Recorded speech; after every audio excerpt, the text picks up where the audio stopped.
बिल्कुल। और समझ में आएगा, और हिंदी समझ आता है ना उनको? सॉरी, हिंदी समझ में आएगा ना आपकी बेटी हाँ को? हिंदी समझ। ओके। हरे कृष्णा प्रभु जी। हरे कृष्णा प्रभु जी। या प्रभु, हरे कृष्णा। तो so that you know, yeah. या प्रभु। सो सबसे पहले तो हमें ये चीज समझनी चाहिए कि इस जगत में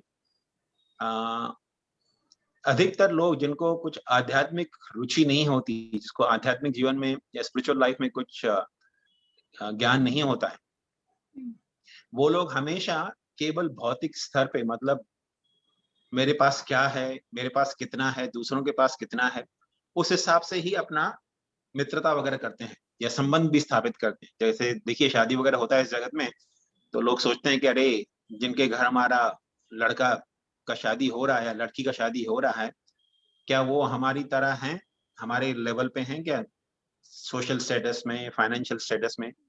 अगर नहीं है तो फिर लोग नहीं चाहते कि उनके साथ कोई संबंध करें। उसी तरह लोग दोस्ती भी ऐसे ही करना चाहते हैं, मित्रता भी ऐसे लोगों से करना चाहते हैं जो हमारे जितने हो या हमसे बेहतर हो। ये भौतिक चेतना है, मतलब लोग केवल बाहरी स्तर पे देखते हैं। लेकिन जो लोग आध्यात्मिक स्तर पे होते हैं, वो लोग एक चीज जानते हैं कि सोशली हमारे पास कितना भी स्टेटस हो, पैसा हो, नाम ख्याति हो, या बहुत ही बड़े लोगों से, जो है उच्च कोटि के लोगों से उठना बैठना हो, ये सब केवल क्षणभंगुर है। क्षणभंगुर मतलब टेम्पररी है, अधिक समय तक रहने वाला नहीं है हमारे साथ। मान लीजिए आज मैं प्रेसिडेंट ऑफ यूनाइटेड स्टेट्स हूँ, जैसे मान लीजिए अभी डोनाल्ड ट्रंप पहले थे, अभी बाइडन आ गए, ठीक है, 4 साल रहेंगे, ज्यादा से ज्यादा एक साथ एक टर्म हो सकता है और कर लें 8 साल रहेंगे, उसके बाद आओ, ठीक है ना। तो कोई भी स्थिति हो, भले कितना भी शक्तिशाली व्यक्ति क्यों ना हो, भले ही कोई इस व्यक्ति इंद्र के पद पे भी क्यों ना आ जाए, स्वर्ग के राजा है इंद्र, वो भी एक पदवी है। उस पदवी पे कोई व्यक्ति बैठता है थोड़े टाइम के लिए और फिर वहां से निकलना पड़ता है उसको। तो कितना भी बड़ा स्थिति, कितना भी बड़ा पदवी में हासिल क्यों ना कर लूं, कितना भी धन संपत्ति अर्जित क्यों ना कर लूं, एक क्षण में सब कुछ उलट पुलट हो सकता है। जैसे मान लीजिए कुछ साल पहले मोदी जी ने इंडिया में करेंसी बंद करवा दिया है ना, तो करेंसी बंद करवा दिया तो कितने लोग करोड़ों का पैसे छुपा के रखे थे अपने पास, क्षण में एक यूजलेस पेपर बन गया उनका। करोड़ों का संपत्ति, करोड़ों रुपए का जो करेंसी था, सब क्षणभंगुर होके पैसा खाली पेपर बन गया। तो कभी भी हो सकता है। ये खाली एक मैसेज है हमारे लिए कि इस जगत में कोई भी स्थिति जो है वो क्षणभंगुर है, टेम्पररी है। तो आध्यात्मिक प्रगति करने वाले लोग ये इस बात को हमेशा अपने चेतना में गांठ बांध लेते हैं, कभी भूलते नहीं इस चीज को। और क्योंकि आज मेरे पास बड़ा ही कितना भी अच्छा स्टेटस क्यों ना हो, वो सोचते हैं कल जो व्यक्ति मुझसे बहुत नीचे स्तर पे हो, वो मुझसे आगे भी निकल सकता है, कितना भी आगे निकल सकता है। तो वो कभी भी ऊंच नीच का विचार नहीं रखते, सबके साथ समान मित्रता रखते हैं। भगवान गीता में एक श्लोक कहते हैं, विद्या विनय संपन्ने ब्राह्मणे गवि हस्तिने शुनि चैव स्वपाके च पंडितः समदर्शिनः। पंडित मतलब जो विद्वान व्यक्ति है। आजकल लोगों को लगता है पंडित मतलब जिसकी कोई चोटी वोटी हो, या फिर हमारे वेस्टर्न सिविलाइजेशन में पंडित मतलब जिसके पास कोई पीएचडी डिग्री वगैरह हो, बहुत बड़ा विद्वान हो, मतलब 1-2 पीएचडी कर लिया, किसी ने 3 पीएचडी कर लिया तो वो बहुत बड़ा विद्वान हो गया, बहुत बड़ा पंडित हो गया। लेकिन ये पंडित का स्वभाव नहीं है। भगवान गीता में कहते हैं पंडित का क्या स्वभाव है। पंडित देखता है एक ब्राह्मण को, विद्या विनय संपन्न ब्राह्मणे, गवि गाय को, हस्ती एलिफेंट को, शुनि कुत्ता हो, शोपाका कुत्ता का मांस खाने वाला जो व्यक्ति हो, इन सभी को वो समान दृष्टि से देखता है। जो व्यक्ति कुत्ते का मांस खाता है या कुत्ते के शरीर में जो आत्मा है, हाथी के शरीर में है, गाय के शरीर में है, या ब्राह्मण है जिसकी लोग बहुत सम्मान करते हैं, उनकी बहुत प्रशंसा करते हैं, सभी को वो समान दृष्टि से देखता है। समान दृष्टि देखता है मतलब सबके अंदर वो आत्मा है, भगवान कृष्ण का जो अंश है आत्मा, वो उसके अंदर है। इस चीज को हमेशा देखता है और हमेशा याद रखता है इस चीज को। इसीलिए एक पंडित जो होता है, जो विद्वान व्यक्ति होता है, वो कुत्ते का भी अनादर नहीं करता, कुत्ते का जो मांस खाने वाला हो उसका भी अनादर नहीं करता, सभी को सम्मान देता है वो। लेकिन हाँ, सबको समान व्यवहार नहीं करता। व्यवहार समान नहीं हो सकता। ये व्यवहार समान की जो बात है वो केवल मूर्ख लोग करते हैं। सबके साथ समान व्यवहार नहीं कर सकते, लेकिन देखते सबको समान दृष्टि से। ये याद रखते हो कि सब लोग भगवान के अंश हैं। तो इसीलिए जो भगवान के भक्त होते हैं, जिन्होंने बहुत प्रगति वर्ग किया हुआ हो, वो किसी के साथ भी मित्रता करने में कभी हिचकिचाते नहीं है। किसी के साथ भी मित्रता करने, सबको समान भाव से देखते हैं। इसीलिए क्योंकि वो सबको समान भाव से देखते हुए सबके साथ मित्रता करने के लिए उत्सुक रहते हैं, इसीलिए अधिक से अधिक लोग उनके पथ पर चलना चाहते हैं। अब मान लीजिए, अब सोच लीजिए, अगर जैसे हमारे प्रेसिडेंट हैं, अमेरिका के प्रेसिडेंट हैं जो बाइडेन, अगर वो कल को हमारी कम्युनिटी में आके सबके साथ मित्रता करने लगे, भाई मेरे को आपके साथ मित्रता करना है, आपके साथ मित्रता, हर एक कम्युनिटी में जाके सबके साथ मित्रता करने लगे, तो वो सबके फेवरेट बन जाएंगे कि नहीं? बन जाएंगे ना, सबके फेवरेट बन जाएंगे। अरे इतना बड़ा व्यक्ति होके मेरे साथ मित्रता करने के लिए आया, तो आप तो कभी भी नहीं भूलोगे उसका मित्रता। अब देखिए, अगर आप इंडिया में देखेंगे, जो इंडिया के प्राइम मिनिस्टर हैं मोदी जी, यही चीज कर रहे हैं। भले ही वो प्राइम मिनिस्टर है, लेकिन कहीं भी जाकर किसी भी व्यक्ति के साथ घुल मिल जाते हैं। ऐसा नहीं कि मैं बड़ा प्राइम मिनिस्टर हूँ बस, हाँ मेरे आसपास कोई आ नहीं सकता, बस केवल मेरे नौकर चाकर रहने चाहिए आसपास, और कोई नहीं आना चाहिए, नहीं। तो साधु संत महात्मा ऐसे ही होते हैं, वो किसी के साथ भी मित्रता करने में बिल्कुल नहीं हिचकिचाते। भले कोई बहुत ही नीच और पापी व्यक्ति भी हो, उसके साथ भी मित्रता कर लेते हैं और उनकी भी चेतना को ऊपर उठाने का प्रयास करते हैं। इस जगत में कोई धनी व्यक्ति किसी गरीब व्यक्ति के साथ मित्रता नहीं करता कि अरे ये भी, इसको भी मैं थोड़ा उठाऊं, थोड़ा ये भी मेरी तरह अमीर बन जाए। नहीं, अमीर केवल अमीर के साथ ही मित्रता करना चाहता है ना? तो लेकिन साधु संतों के बीच में या भक्तों के बीच में ऐसा व्यवहार नहीं होता है। और जहां कभी ऐसा व्यवहार देखने को मिले कि कोई व्यक्ति भले ही भक्त का तिलक लगाया हुआ है, लेकिन उसका व्यवहार ऐसे ही है कि केवल अपने जैसे लोगों को ही वो मित्रता करना चाहता है, तो ऐसे भक्तों के फिर हमें अभिलाषा नहीं करनी चाहिए उनके साथ संग करने की, क्योंकि मतलब वो भौतिक स्तर पे ही है। भले ही भक्ति के लक्षण दिखा रहे हैं, भले ही तिलक लगाया हुआ है या माला वगैरह पहना हुआ है या धोती कुर्ता भी पहनते हैं, लेकिन अगर उनका चेतना है कि बस अपने जितने लोगों के साथ ही उठना बैठना करना है, तो फिर ऐसे व्यक्ति जो है भौतिक स्तर पे हैं, उनको अधिक ज्ञान नहीं है, उनको अधिक समझ नहीं है आध्यात्मिक जीवन। उनका संग करने का हमें रुचि भी नहीं होना चाहिए अधिक। I hope this answers your question, Julie ma'am. आपकी Yes. Thank you. You are welcome. तो अभी हम आगे चर्चा करेंगे, जहाँ पे मैं कल छोड़ा था वहीं से आगे चर्चा करेंगे। अभी 8:15 बज गए हैं, तो है हमारे पास आधा घंटा और है, ठीक है? यस प्रभु जी। ओम अज्ञानतिमिरन्धस्य ज्ञानाञ्जनशलाकया चक्षुरुन्मिलितं येन तस्मै श्रीगुरवे नमः। वाञ्छाकल्पतरुभ्यश्च कृपा सिन्धुभ्य एव च पतितानां पावनेभ्यो वैष्णवेभ्यो नमो नमः। श्री कृष्ण चैतन्य प्रभु नित्यानंद, श्री अद्वैत गदाधर श्रीवासदि गौर भक्तवृंद। हरे कृष्णा कृष्ण कृष्णा हरे हरे, हरे राम राम राम हरे हरे। तो हम पिछली बार चर्चा कर रहे थे कि सृष्टि का निर्माण ब्रह्मा जी करते हैं। तो ये प्रसंग कैसे आता है भागवत में, इसका थोड़ा फ्लैशबैक में जाते हैं। महाभारत में हम जानते हैं विदुर जो धृतराष्ट्र और पांडु के भाई थे, हालांकि वो दासी पुत्र थे, लेकिन उनको धृतराष्ट्र और पांडु ने हमेशा अपने भाई के समान ही व्यवहार किया था। तो विदुर जी जो है वो हमेशा ही धृतराष्ट्र को अच्छी सलाह देते रहते थे। ये सलाह कि कभी भी पक्षपात नहीं करना चाहिए, आप अपने बेटों के प्रति ज्यादा स्नेह दिखाते हुए पांडु के पुत्रों के साथ आप पक्षपात कर रहे हैं, आप उनके साथ अन्याय कर रहे हैं। आप भले ही अपने परिवार की तरह न देखें उन्हें, लेकिन एक राजा की तरह भी उन्हें देखें, तो आपको ऐसा अन्याय नहीं करना चाहिए उनके साथ। आपने उन्हें, आपके पुत्रों ने उनके साथ छल करके उनको वन में भेज दिया, तो हमेशा विदुर ऐसे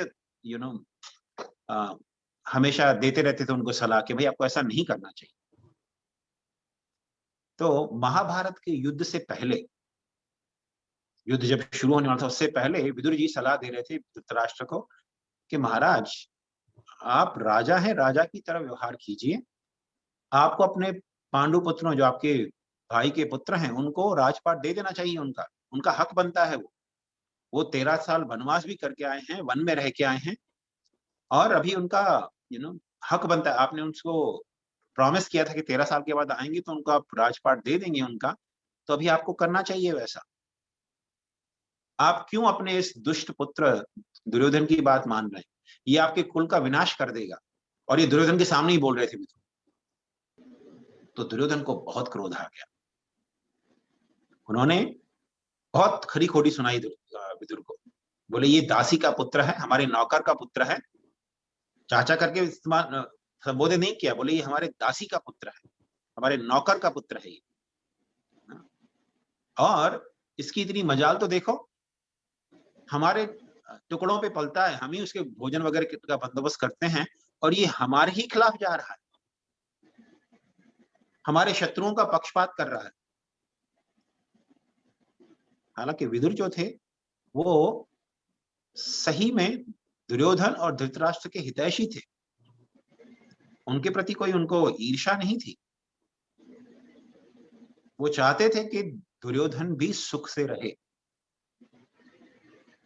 लेकिन जो सलाह दे रहे थे वो दुर्योधन और धृतराष्ट्र के मन में नहीं बैठे।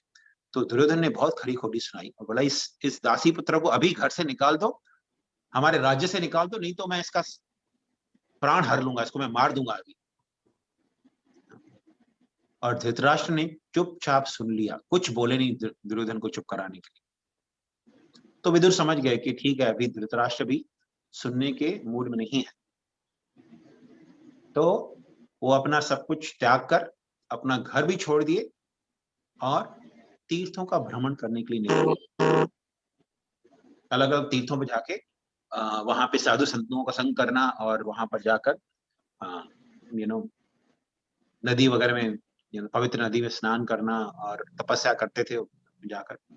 जब युद्ध चल रहा था तब विदुर वहां नहीं थे, वो छोड़कर तीर्थों का भ्रमण करने के लिए चले गए थे, क्योंकि उन्हें पता था अभी क्या होने वाला है, पूरे कुरुवंश का नाश होने वाला है।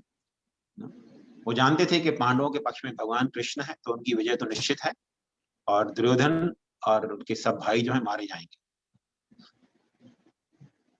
तो जब वो तीर्थों का भ्रमण कर रहे थे तो करते करते वो बद्रिक आश्रम चले गए, और बद्रिक आश्रम में मतलब युद्ध समाप्त होने के पश्चात भी वो तीर्थों का भ्रमण ही करते रहे, काफी अर्थ तक वापस नहीं आए थे। तो जब एक बार भ्रमण कर रहे थे तो उन्होंने देखा कि विदुर जी से मिले, विदुर जी उनसे मिले, अपना क्या कहते हैं, भगवान कृष्ण के बहुत ही निकट के पार्षद थे जिनका नाम था उद्धव से मिले। और उद्धव से उन्हें वार्तालाप पूछा कि भाई अभी सब कैसे हैं, अपने द्वारका में सब लोग कैसे हैं, और आप यहाँ पे बद्रिक आश्रम में क्या कर रहे हैं।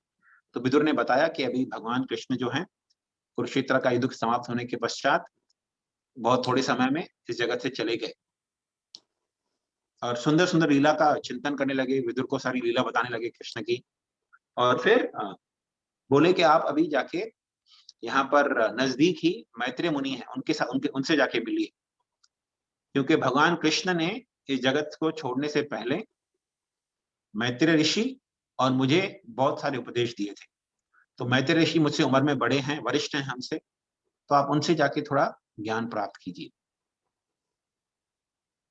तो विदुर जी मैत्रेय ऋषि से मिलने चले गए, आलिंगन किए उद्धव को और उसके बाद मैत्रेय ऋषि से मिलने गए। और मैत्रेय ऋषि के पास जाकर उन्होंने उनसे प्रश्न किया, वही प्रश्न जो नारद जी ने ब्रह्मा जी से किया था कि इस सृष्टि का निर्माण कौन और कैसे करता है। तो हमने सुना था थोड़ी डिटेल में, लेकिन विदुर जी को बहुत ही डिटेल में सुनना था कि इस सृष्टि का निर्माण होता कैसे है। तो मैत्रेय ऋषि उन्हें बताने लगे। तो मैत्रेय ऋषि के प्रसंग में ही ये प्रसंग आया कि जब ब्रह्मा जी मनु और उनकी पत्नी भार्या जो थी उनको जन्म दिए, मनु और शत्रुपा को जन्म दिए, तो मनु महाराज ने पूछा उनसे कि भाई हमारे रहने का स्थान कौन सा है। तो ब्रह्मा जी ने देखा कि जाइए आप पृथ्वी पे जाके रहिए, भूमि पृथ्वी पे जाके रहिए, आप पृथ्वी आपके लिए है और आपकी पूरी संतान के लिए है। तो मनु ने देखा तो वहां पे तो पृथ्वी थी ही नहीं, बोले कि ब्रह्मदेव आप पिताश्री आप देखिए नीचे पृथ्वी तो है ही नहीं। अब ब्रह्मा जी ने देखा कि अरे पृथ्वी कहाँ चली गई, लगता है मैं जब ध्यान में बैठा था तो शायद पृथ्वी समुद्र में डूब गई है, क्योंकि ब्रह्मांड के नीचे बहुत बड़ा समुद्र है। आधा ब्रह्मांड जो है वो समुद्र से बड़ा हुआ, जैसे हमने चर्चा किया था पहले। तो पृथ्वी वहां जाके समुद्र के अंदर गिर गई। तो सोचने लगी कि अभी मैं इसको कैसे निकालूं बाहर। कोई क्रेन कंपनी वगैरह तो था नहीं उस समय में, और कोई क्रेन कंपनी पृथ्वी को उठा नहीं, तब कोई छोटा मोटा शिप नहीं है, टाइटैनिक शिप नहीं है जिसको समुद्र से निकाला जा सके। ये तो पूरी पृथ्वी समुद्र के अंदर चली गई थी। तो ब्रह्मा जी बोले कि ये तो मेरे लिए भी संभव नहीं है इसको निकालना बाहर, तो कौन निकालेगा इसे। जब बस चिंतन कर ही रहे थे तो उनके नाक से एक छोटा जीव, शूकर के रूप में जीव निकला। तो मैत्रेय जी बताने लगे विदुर को कि वो छोटा सा जीव जो था वो बाहर निकलते ही बहुत बड़े शूकर के रूप में परिवर्तित हो गया। और ब्रह्मा जी के सारे पुत्र जो थे ऋषिगण, वो उनकी स्तुति करने लगे। तो ब्रह्मा जी समझ गए अरे ये तो भगवान विष्णु है जो शूकर के रूप में यहाँ पे अवतरित हुए हैं। और फिर भगवान शूकर ने जाके समुद्र में डुबकी लगाई और पृथ्वी को, क्योंकि शूकर जो होता है ना बोर होता है, उसको 2 दांत बड़े बाहर निकले हुए होते हैं, थोड़े से बाहर, नीचे के दांत बाहर निकले होते हैं, से बाहर। तो वो इतने विशाल का शूकर के रूप में, सुअर के रूप में परिवर्तित हो गए कि वो समुद्र के अंदर गए और पूरी पृथ्वी को उन्होंने अपने 2 दांतों पे उठाकर ऐसे ऊपर लेकर आ गए और फिर पृथ्वी को समुद्र पे रख के अंतर ध्यान अपने धाम में चले गए। तो जब विदुर ने ये चीज सुना कि भगवान ने पृथ्वी को समुद्र से निकालकर महाराज मनु और शत्रुपा के लिए दे दिया, तो विदुर जी बोले कि मैत्रेय ऋषि आपने बताया ये कथा, ये तो बहुत सुंदर बताया आपने, लेकिन मैंने ये भी सुना है कि जब भगवान शूकर के रूप में, सुअर के रूप में अवतरित हुए थे तो उनका युद्ध हुआ था एक असुर के साथ जिसका नाम था हिरण्याक्ष।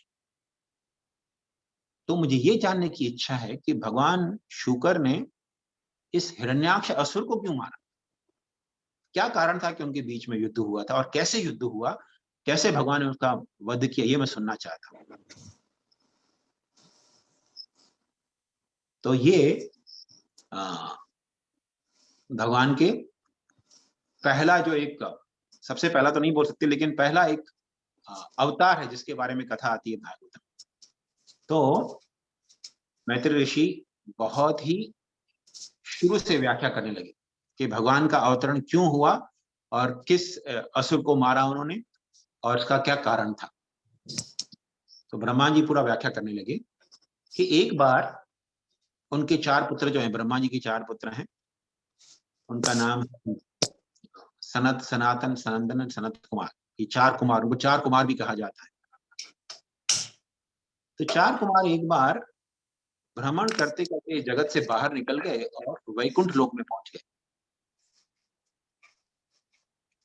और वैकुंठ में उनको भगवान विष्णु से मिलने की इच्छा हुई। अभी जो 4 कुमार हैं वो ब्रह्मवादी थे, अर्थात वो भगवान के भक्त नहीं थे। बोल सकते हैं कि भगवान के भक्त थे, लेकिन भगवान को 3 तरह से समझा जाता है।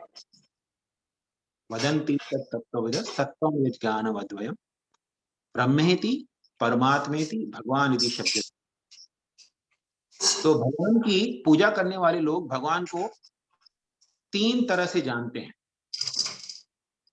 तो 3 श्रेणी के लोग हैं जो भगवान की अलग अलग तरह से पूजा करते हैं। भगवान मतलब हम देवी देवताओं की पूजा नहीं बोल रहे हैं, हम भगवान कृष्ण की पूजा बोल रहे हैं। भगवान केवल वही है, एकले मात्र ईश्वर, एकले ईश्वर कृष्ण आर सब भक्त। ईश्वर जो है केवल एक ही है, वो है कृष्ण, बाकी सब उनके सेवक हैं, ऐसा शास्त्रों में कहा गया है।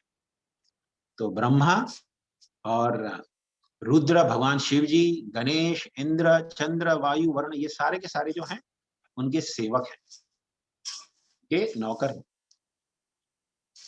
तो भगवान श्री कृष्ण वो एकमात्र स्वामी है। तो भगवान श्री कृष्ण को लोग 3 तरह से समझते हैं। एक होता है ब्रह्मा, ब्रह्मन अर्थात भगवान के कृष्ण के शरीर से दिव्य ज्योति निकलती है, उसे ब्रह्मन कहते हैं। और परमात्मा, इस पूरी सृष्टि में भगवान कण कण में विराजमान है। अब जैसे देखिए ये घर बना हुआ है, ये घर जो है जैसे देखिए ऊपर छत है, जमीन पे फ्लोर है, ये टेबल है, ये फोन भी है, ये सब छोटे छोटे एटम से बना हुआ। तो शास्त्रों में कहा गया है कि हर एक एटम के अंदर भगवान अपने एक विस्तारित रूप में रहते हैं, जिसे परमात्मा कहते हैं। तो परमात्मा कण कण में, जैसे हमने बहुत साल पहले मालूम है जब मूवियां बनने चालू हुई थी इंडिया में, तभी एक मूवी बनी थी कण कण में भगवान। तो बहुत सुंदर मूवी था, उसमें भगवान नरसिंह देव का लीला दर्शाया गया था। तो भगवान कण कण में विराजमान है परमात्मा के रूप में, और स्वयं कृष्ण जो है वो भगवान वैकुंठ में गोलोक वृंदावन में रहते हैं। तो 3 तरह के लोग उनको 3 तरह से भजते हैं, उनकी पूजा करते हैं। तो जो लोग भगवान कृष्ण को डायरेक्ट पूजते हैं उनको भक्त कहा जाता है।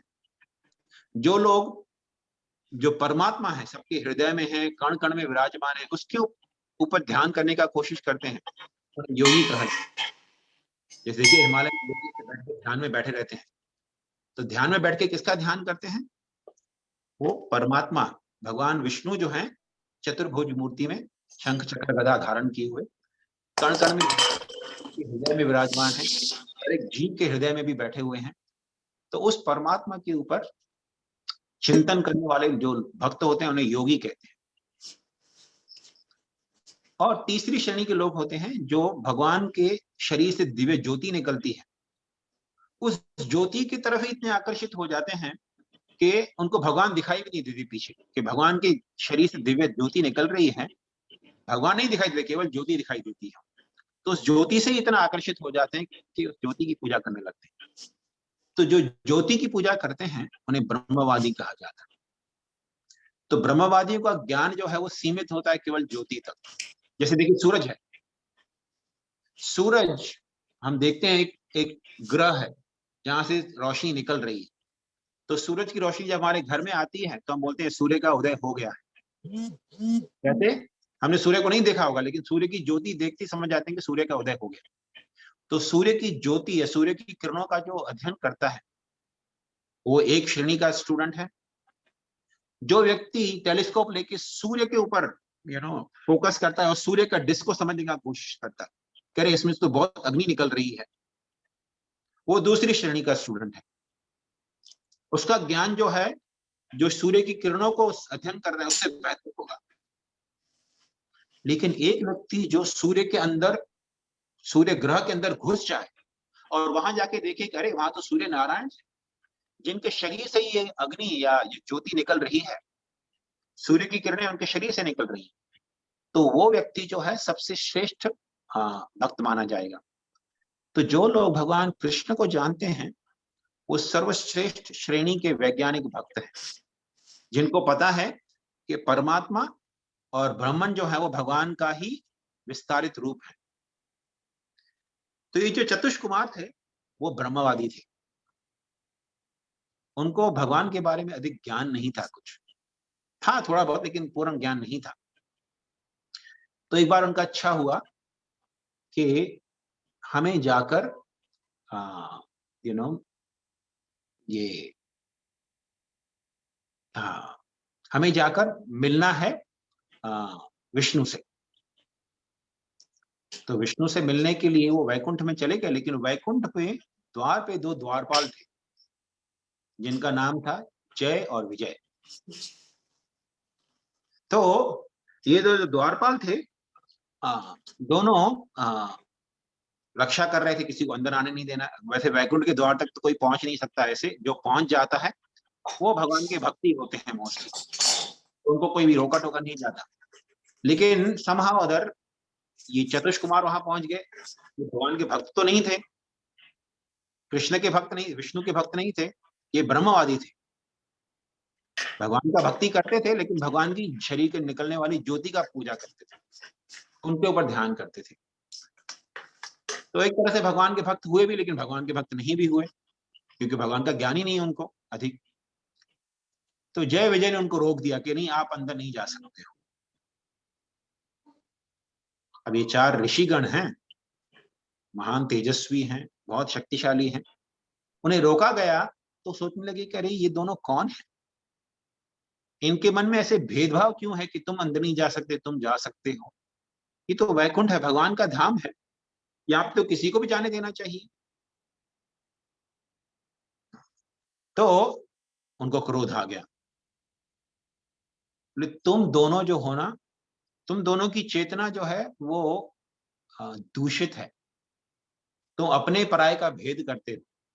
तुम लोग ये सोचते हो कि अरे यहाँ पे इन लोगों को नहीं आने देना चाहिए, इसीलिए तुम नारायण के सेवक नहीं हो सकते, तुम कोई बहरूप ये हो। जब क्रोध आता है ना तो लोग क्रोध में भूल जाते हैं कि अरे किससे बात कर रहे हैं, क्या कर रहे हैं। हाँ ठीक है, जय विजय ने उन्हें रोक दिया क्योंकि वो द्वारपाल है, उनका सेवा है वो रोकना उनको। उनको परिचय पूछना, भाई भगवान ने उनको द्वारपाल का सेवा दिया है तो द्वारपाल का तो कर्तव्य बनता है कि भाई आप हो कौन, क्यों मिलना चाहते हो, किस कारणवश आए हो, पूछना पड़ता है ना। तो लेकिन ये लोग भूल गए, क्रोधित हो गए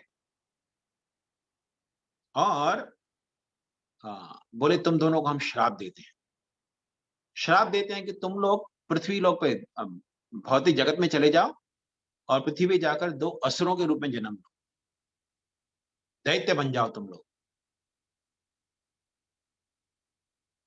तो ये दोनों तो थरथर कांपने लगे, अरे ये चार कुमार बहुत ही शक्तिशाली हैं, इन्होंने हमें श्राप दे दिया। तो हाथ जोड़ के प्रार्थना लगी कि महाराज हमें ऐसे दंड मत दीजिए। और तभी भगवान विष्णु चल के बाहर आ गए, द्वार पे आ गए। भगवान तो सर्वव्यापी सब कुछ जानने वाले हैं, सब कुछ भी उनसे छुपा नहीं है। तो समझ गए कि उनको, उनके दो सेवकों को चार कुमारों ने श्राप दिया है, तो वहां आ गए।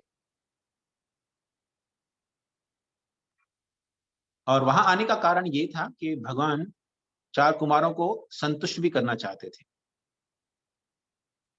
कि भाई आपने मेरे सेवकों को श्राप दे दिया है तो उनके ऊपर थोड़ा अनुग्रह भी कीजिए। तो भगवान बाहर आ गए और बोले कि क्षमा कर दीजिए इन्हें, इन दोनों से गलती हो गई, ये मेरे सेवक हैं, तो इनसे जो गलती हुई है मानो मेरे से ही गलती हुई है। क्योंकि जो अगर सेवक कोई गलती करता है तो स्वामी की गलती मानी जाती है। बहुत महत्वपूर्ण प्रश्न है ये, बहुत महत्वपूर्ण स्टेटमेंट भगवान ने बताया चतुष कुमारों को। अब मान लीजिए अगर यहाँ हम अमेरिका में रह रहे हैं तो अलग अलग कंट्री, अलग अलग देशों के प्रतिनिधि होते हैं यहाँ पर, कॉन्सुलेट बोलते हैं ना उसको। इंडिया के अंदर या यूएस के अंदर इंडियन कॉन्सुलेट होगा, चाइनीज कॉन्सुलेट होगा, तो उस देश के प्रतिनिधि यहाँ होते हैं। तो किसी देश का प्रतिनिधि अगर यहाँ पर कुछ गड़बड़ करता है तो वो पूरे देश की गड़बड़ मानी जाएगी। मान लीजिए कोई व्यक्ति, मान लीजिए चाइना से कोई व्यक्ति है कॉन्सुलेट में जो काम करता है, चाइनीज कॉन्सुलेट में इंडिया यूएस के अंदर, वो कल लेकर कोई बंदूक लेकर कोई यूएस बिल्डिंग में कहीं चला जाए और वहां पे गोलीबारी कर ले, तो कोई सामान्य व्यक्ति करे और कोई कॉन्सुलेट का व्यक्ति जाके करे, बहुत अंतर माना जाएगा। पूरा देश ऐसे देखने लगेगा कि ये तो चाइना ने हमारे ऊपर आक्रमण कर दिया है, युद्ध भी हो सकता है उसके ऊपर, है ना। तो कोई प्रतिनिधि हो, स्वामी का किसी का प्रतिनिधित्व कर रहा है, तो वो सेवक का जो कार्य होता है वो स्वामी का कार्य माना जाता है। तो भगवान बोले कि ये गलती जो हुई है इनसे, ये मेरी गलती है, आप कृपया क्षमा कर दीजिए इन्हें। और जब चतुष कुमारों ने भगवान का दर्शन किया तो उनका सारा क्रोध काफूर हो गया, बहुत संतुष्ट हो गए, बहुत खुश हो गए। और फिर दोनों सेवकों को, जो भगवान के सेवक थे जय विजय, उनसे कहा कि ठीक है, हम आपको दो ऑप्शन देते हैं, आप 3 जन्म लेके, असुरों का जन्म लेके वापस भगवान के पास आ जाइए, या फिर आप 7 जन्म लीजिए भक्त के रूप में पृथ्वी पर। तो भगवान के जो सेवक थे दोनों जय विजय बोले, अरे 7 जन्म लेने पड़ेंगे हमको पृथ्वी पे? नहीं नहीं नहीं, हमको नहीं चाहिए 7 जन्म, हम 3 जन्म स्वीकार करते हैं, भले असुर बनेंगे चलेगा, लेकिन 3 जन्म लेके जल्दी भगवान के पास वापस आना है। क्योंकि भगवान से जो प्रेम करते हैं ना, उनसे भगवान का विरह सहा नहीं जाता। तो विरह न सहने के कारण उन्होंने स्वीकार किया कि हमें असुर बनना स्वीकार है, लेकिन 7 जन्म नहीं चाहिए इस जगत में, हम वापस भगवान की सेवा में आना चाहते हैं, जल्दी से जल्दी आना चाहते हैं, तो हम 3 जन्म असुर का ले लेंगे। तो भगवान ने कहा ठीक है, आप लोग 3 जन्म लीजिए, और आप तीनों का वध कर, आपके तीनों जन्म में आपका वध करने के लिए दोनों का मैं स्वयं आऊंगा। आप इतने शक्तिशाली असुर बनेंगे कि कोई आपके सामने ठहर नहीं पाएगा। तो इस तरह भगवान के जो 2 पार्षद थे जय विजय, उनको चतुष कुमारों ने श्राप दे दिया। अब श्राप तो दिया, लेकिन उनका जन्म कैसे हुआ इस जगत में, पहला जन्म कैसे हुआ, इसका व्याख्या करते हैं मैत्रेय मुनि विदुर को। वो कहने लगे कि एक बार ऐसा हुआ कि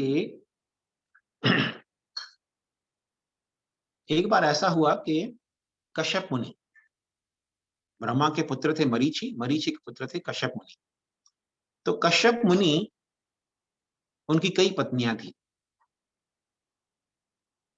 कश्यप मुनि की 13 + 4 17 पत्नियां थी, जो सब दक्ष महाराज की पुत्रियां थी। और कश्यप मुनि जो है वही एक बड़े स्तोत्र हैं अलग अलग योनियों का जन्म देने के लिए। उनकी अलग अलग पत्नियों ने अलग अलग योनियों को, अलग अलग जीवों को जन्म दिया। जैसे कद्रु जो नाम की पत्नी थी उनकी, उन्होंने सारे नागों को, जाति जाति के जो नाग हैं, अलग अलग तरह के सांप जो हैं, उनको जन्म दिया। और विनता नाम की पत्नी थी उनकी, उन्होंने गरुड़ और पक्षियों को जन्म दिया।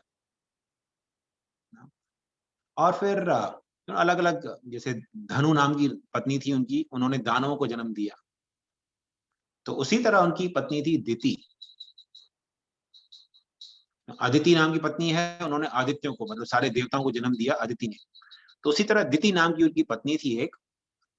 तो एक दिन जब कश्यप मुनि दिति के घर पे आए, क्योंकि कई पत्नियां थी तो कई बार सब पत्नी के साथ नहीं रह सकते थे, तो एक बार दिति के घर पे आए, शाम का समय था, संध्या का समय था, जब सूर्य अस्त होने वाले होते हैं तब संध्या कहते हैं उसे।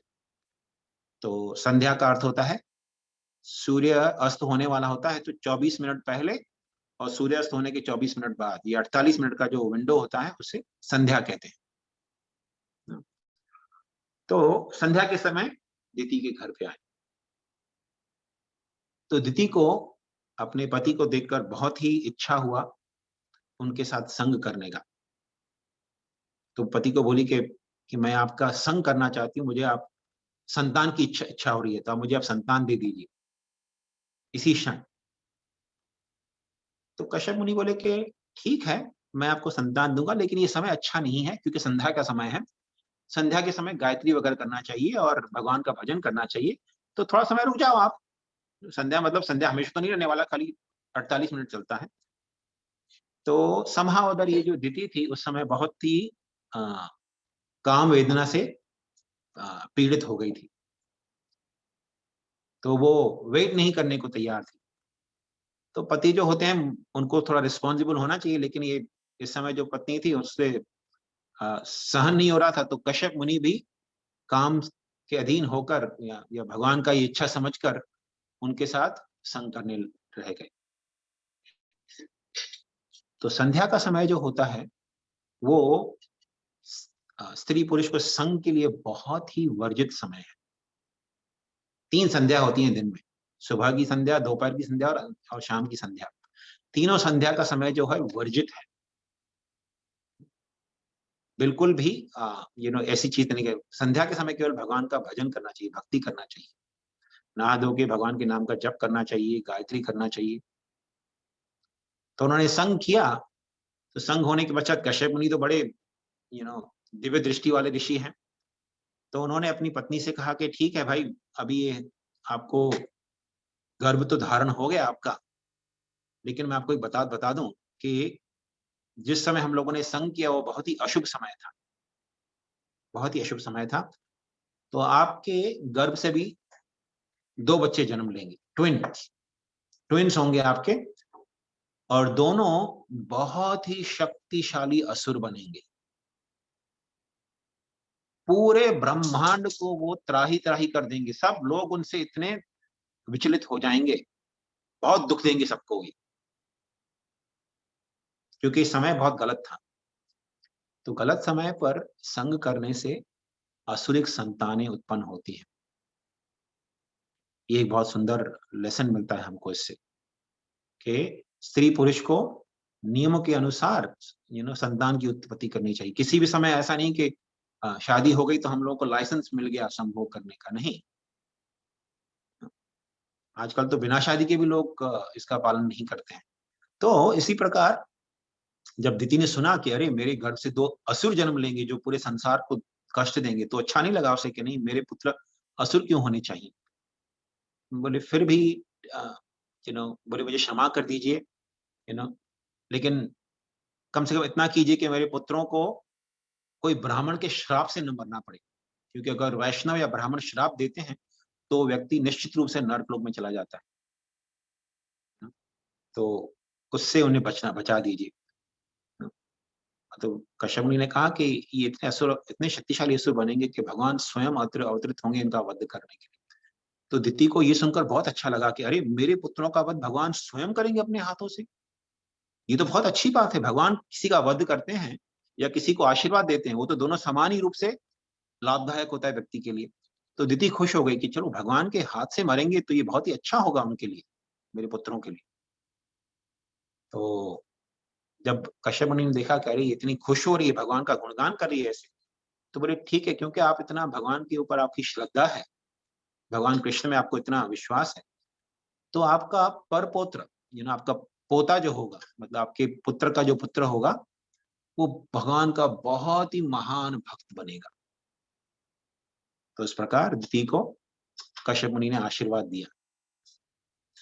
तो अभी 8:45 हो गए हैं, तो हम लोग यहाँ पर विराम देंगे। आगे का कथा हम इससे आगे कथा हम अगली बार करेंगे। तो दिति के गर्भधारण हो गया है जिसमें 2 असुरों ने जन्म लिया है। यहाँ से हम आगे बढ़ाएंगे कथा अगली बार।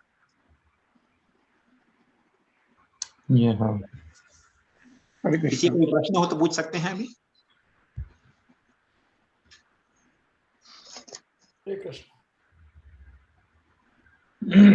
एक प्रश्न तो है शंकरानंद जी। हाँ बताइए। सर ये असुरों का जन्म कैसे हुआ? ये असुरों का जन्म कैसे हुआ? ये तो असुरों को हुए, लेकिन बार बार असुरों को वध करने के लिए भगवान को स्वयं आना पड़ रहा है। तो असुरों का जन्म कैसे हो जाता है? तो असुरों का जन्म यही होता है। देखिए अब आजकल के युग में देख ये लीजिए, तो हुआ। हाँ हाँ, आजकल के युग में देखिए कि सब लोग कोई नियम पालन नहीं करते हैं ना। हाँ आजकल जितनी भी बच्चे जन्म लेते हैं वो तो एक्सीडेंट से ही जन्म होते हैं। कोई माता पिता कोई प्लान हाँ नहीं करते कि हमको बच्चा चाहिए था, है ना। तो इसीलिए अधिक से अधिक पॉपुलेशन जो है वो छोटे मोटे से बनते हैं। लेकिन जो दिति और कश्यप वो तो बहुत ही शक्तिशाली व्यक्ति थे दोनों।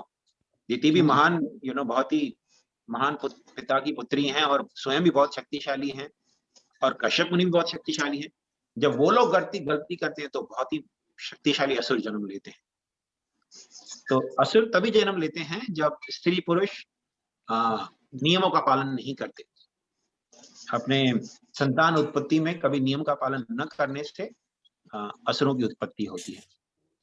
तो केवल ऐसे नहीं कश्यप और अदिति से ही असुरों की जन्म होता है। बहुत सारे लोगों ने गलतियां की हैं इस जगत में, इसीलिए अलग अलग असुर पैदा हुए हैं। जैसे कंस जो थे वो भी एक असुर थे, है ना। उनका जन्म भी असुर से ही हुआ था, किसी असुर ने ही उसको जन्म दिया था, क्योंकि असुर लोग किसी भी नियम का पालन नहीं करना चाहते। ये तो जैसे हम सुनेंगे अभी ये हिरण्याक्ष और हिरण्यकशिपु दो असुर जन्म लेंगे दिति के गर्भ से, तो वो लोग किसी नियम का पालन नहीं करते, तो उनकी संतानें जो होती हैं वो भी असुर होती हैं फिर।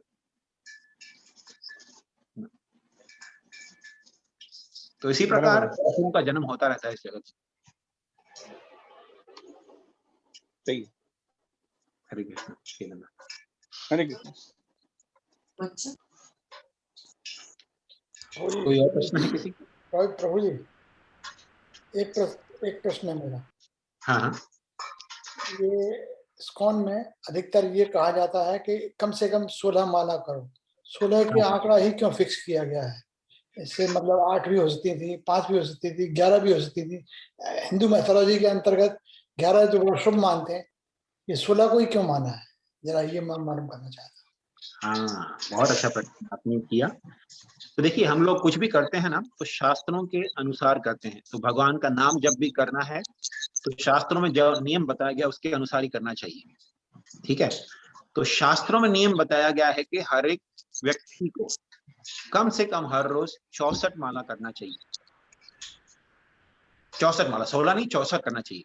16 कहीं भी नहीं बताया गया, 64 बताया गया है।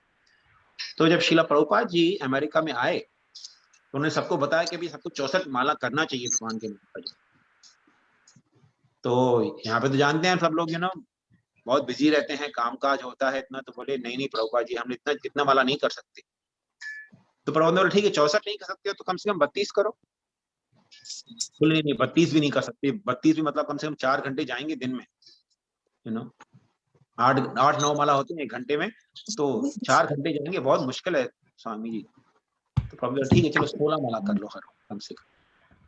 तो बोले नहीं 16 भी नहीं होगा। मैंने 16 से कम तो नहीं कर सकता, बस आप लोगों को कंसेशन दे दिया मैंने, 1/4 कर दिया, 64 का 16 कर दिया, उससे कम नहीं कर सकता हूँ। कम से कम 16 करो। तो ये प्रभुपाद जी ने कृपा करके 64 का 16 कर दिया। नहीं तो शास्त्र में 64 माला का नियम है कि हर एक व्यक्ति को कम से कम 1 लाख भगवान के नाम लेने चाहिए। 16 माला जो होता है 25,000 नाम होते हैं भगवान के लगभग। वैसे नियम है 1 लाख नाम भगवान के लेने चाहिए हर रोज।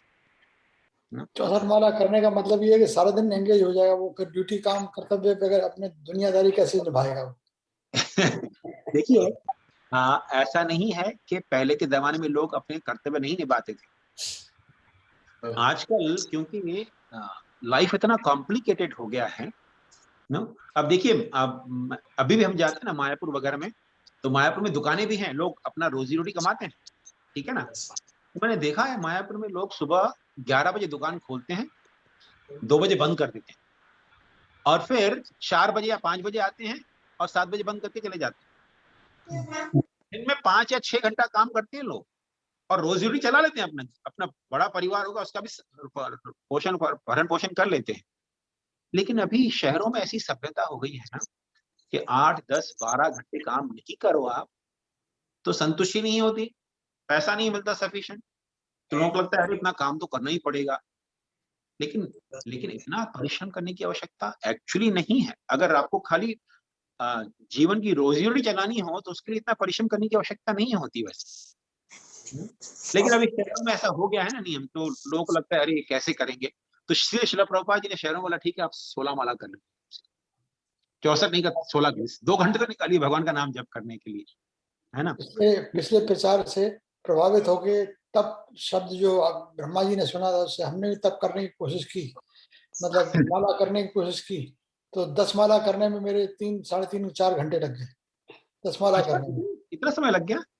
ठीक है, कोई बात नहीं। देखिए क्या होता है ना, शुरू शुरू में थोड़ा टाइम लगता है, लेकिन थोड़ा स्पीड जो होता है ना जब का, ऐसा होना चाहिए कि हम ध्यान न भटके इधर उधर हाँ, और नींद भी ना आए, ऐसा होना चाहिए जब का स्पीड। तो हाँ, मैं तो बताता हूँ जैसे हम लोग करते हैं स्पीड, हरे कृष्ण कृष्ण कृष्ण हरे हरे, हरे राम राम राम हरे हरे, हरे कृष्ण कृष्ण कृष्ण हरे हरे, हरे राम राम राम हरे हरे। तो एक मंत्र को अप्रोक्सीमेटली 3 से 5 सेकंड लगते हैं। ध्यान ठीक तो है, भटकता है पहली बार। हाँ ध्यान भटकेगा, ध्यान थोड़ा बहुत भटकेगा, सबका ही भटकता है। तो भगवान कहते हैं, गीता में कहते हैं, जब ध्यान भटकेगा तो उसे वापस लेकर आइए मन को, और ध्यान सुनने में लगाना है भगवान के नाम। ठीक है, तो इस प्रकार अगर इस स्पीड से करेंगे तो आप कम से कम 7 या 8 या 10 मिनट में एक माला आराम से कर सकते हैं। तो 10 मिनट में एक माला होगा तो 2 घंटे में आप आराम से 2-2.5 घंटे में आप आराम से कर सकते हैं 16 माला। लेकिन शुरू में नहीं भी करना 16 माला तो 5-6 माला 8 माला जितना हो सकता है उतना करिए, धीरे धीरे स्पीड बढ़ेगा तो संख्या बढ़ा सकते हैं। धन्यवाद। ठीक है, लेकिन कंटिन्यू करिए, बहुत अच्छा है। अभी तो आप तो शायद रिटायर हो गए होंगे ना सुदेश्वर जी? हाँ, रिटायर हैं, नहीं रह रहे हाँ अपने बच्चों के पास। तो अभी अभी आप समय दे सकते हैं, ज्यादा से ज्यादा समय दे सकते हैं। टाइम है इस वक्त, तो फिर भी तो मतलब इतना टाइम लग गया तो थोड़ा सा हाँ, ये भी अजीब सा लगा। देखिए गीता में भगवान कहते हैं, अंत काले च मामेव स्मरण मुक्त्वा कलेवरम। जो व्यक्ति अंत समय में मेरा स्मरण करता है वो मेरे धाम में चला आता है, भगवान कहते हैं ऐसा गीता में। तो अंत समय में तो थोड़ा ऐसा प्रिपरेशन करना चाहिए कि मरते समय मेरे को भगवान की याद आ जाए, और वो याद तभी आएगी जब मन भगवान में लगाएंगे। अंत समय रिटायर होने के बाद पूरा समय भगवान में लगाना चाहिए, जी, है ना। बहुत बहुत धन्यवाद। हरे कृष्ण प्रभु जी। हरे कृष्ण। आई थिंक अभी 9 बजने को आ गए, तो हम यहाँ पे विराम देंगे, अगले हफ्ते फिर करेंगे। ओके, हरे कृष्णा प्रभु जी, बहुत बहुत धन्यवाद।